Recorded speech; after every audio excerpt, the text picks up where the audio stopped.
This is Rabbi Jeremy Gordon from New London Synagogue with the first of what will please God be 10 little introductions to the 10 Commandments, or maybe not. I'll come to that in a second. I'm doing this jointly with Rabbi Natasha Mann, and you'll hear from her on the even numbers, and I get to go first. Anochi Hashem Elokecha, I am the Lord your God who brought you out of the land of Egypt, says God. And the problem is, it doesn't sound like that's actually commanding us to do anything.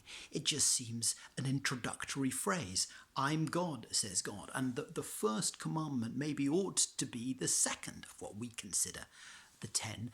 You shall have no other gods other than me.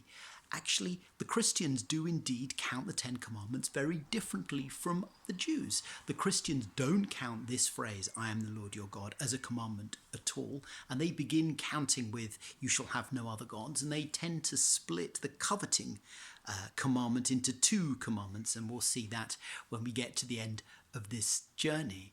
But for Jews, this is a commandment, certainly for Maimonides. Maimonides set about doing an encyclopedic journey through 613 biblical commandments, each of which was attached to a verse. And he attaches the commandment to know God, to internalize, almost feel and have a cognizance of the existence of God in the context of this verse. In his work, the Mishnah Torah, he says that this is Sod HaYesodot, this is the basis of all bases that exist in Judaism. And it's just worth catching his language. His Sod HaYesodot, he says, V'omer HaChmot, it is the pillar of all wisdom, Lieda Sheyesh Sham Matsui Rishon, to know that there is a first cause. This is Aristotelian language.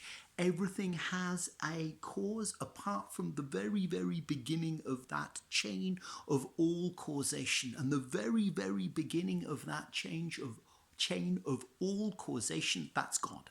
It's not that God has a beard, it's not that God has a pointy finger, and it's certainly not that God has a lightning bolt, but that God is the preceding thing, and there is nothing that precedes that first thing which begats all other causation. Rabbi Louis Jacobs, the founding rabbi of New London Synagogue of blessed memory, liked to use the phrase panentheism to talk about God. It's not that God is the wind, and it's not that God is me, and it's not that God is you, but that everything is enveloped. And I think an envelope is a perfectly good idea for this. All of creation happens within a holding by God, and that everything that we know, all causation and all creation, is a result of that first moment of begetting. Actually, as Jews, we call the first commandment, we don't call these the 10 Commandments at all. We call them the Aseret HaDibrot, the 10 utterances. But this one, I think, is very definitely a command.